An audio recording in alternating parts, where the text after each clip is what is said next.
आज हिंदू हृदय सम्राट सरसेनापती वंदनीय बाळासाहेब ठाकरे साहेबांचं पुण्यस्मरण आहे।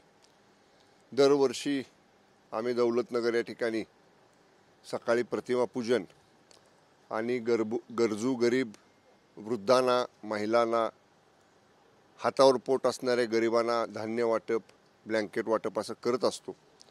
परंतु आज आचारसंहिता असल्यामुळं अशा पद्धतीचं कुठलेही साहित्य वाटप करता येणार नाही असं प्रशासनाने सांगितल्यामुळं आम्ही ते गोरगरिबांना जे काही साहित्य द्यायचं आहे ते आम्ही आचारसंहिता संपल्यानंतर देण्याचं पक्षाच्या वतीनं आम्ही ठरवलेलं आहे।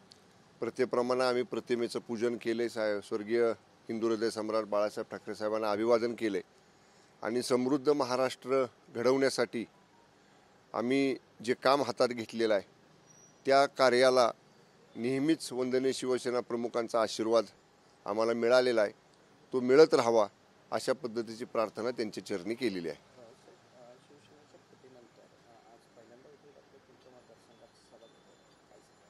आता निवडणूक सुरू आहे विधानसभेची, उद्या सांगता आहे प्रचाराची आणि त्यामुळं आज महाविकास आघाडीची प्रचाराची सभा आहे माझ्या मतदारसंघामध्ये।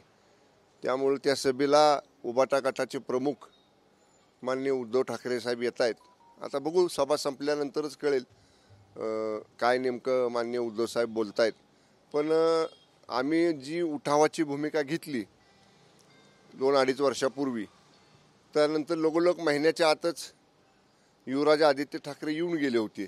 आज ज्या ठिकाणी माननीय उद्धव साहेब येत आहेत त्याच जागेवरती युवराज आदित्य ठाकरे आलेले होते आणि त्याच्यानंतर 6 महिन्यात झालेल्या ग्रामपंचायतीच्या निवडणुकीत जिथं तिने कार्यक्रम घेतला होता ती ग्रामपंचायत बहुमतानं त्यांच्या ताब्यातनं आमच्या ताब्यात आली होती। त्यामुळं ठीक आहे, आता निवडणूक आहे, प्रत्येक नेते येतात, त्याप्रमाणे माननीय उद्धव साहेब येत आहेत, ती येतील आणि मग नंतर बघू ते काय बोलत आहेत, त्याच्यावर त्यांचं भाषण झाल्यावर आम्ही प्रतिक्रिया देऊ। 8 आमदार आणि 2 मंत्री हे घर वापसीसाठी मातोश्रीवर गेले होते, मात्र उद्धव साहेबांनी गद्दारांना प्रवेश नाही, माफी नाही असं सांगून त्यांना थांबवलं, असं आदित्य ठाकरेंनी दावा केला। मातोश्रीमध्ये CCTV बसवलेले आहेत माझ्या माहितीनुसार, दाखवा ना म्हणून त्याचं फुटेज काढून, कोण 8 आमदार आले होते, कोणत्या तारखेला आले होते, CCTV फुटेजमध्ये सगळं येतं। आणि मातोश्रीला तर 3 गेट आहेत, मेन गेट, ड्रम गेट, पाठ आहे आम्हाला ते सगळं। हां, नाही संपर्क करणं वेगळं, तुम्ही काय म्हणला आले होते तर ते CCTV फुटेज काढून दाखवा ना। आणि संपर्क केला असेल तो कोणाच्या फोनवरनं केला, कुठं केला, फोनवर रेकॉर्डिंग काय झालं, करा ना व्हायरल म्हणावं, कळू दे ना, उगाच संभ्रम निर्माण करू नका म्हणावं। कसं आहे, आता निवडणुकीचा प्रचार जसा जसा संपत यायला लागला आहे आणि त्यांना महाराष्ट्रातलं चित्र कळून चुकलं आहे, उबाटाला उबाटाचा काय प्रतिसाद आहे। लोकसभेला आपण बघितलं, धनुष्यबाणाला शिंदे साहेबांच्या नेतृत्वाखाली 48% स्ट्राईक रेट आहे आमचा आणि त्यांचा मशालीच्या चिन्हाखाली स्ट्राईक रेट 42% आहे।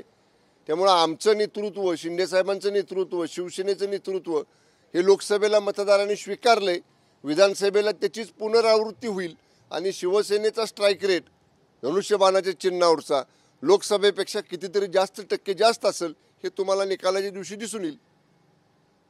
Okay, thank you.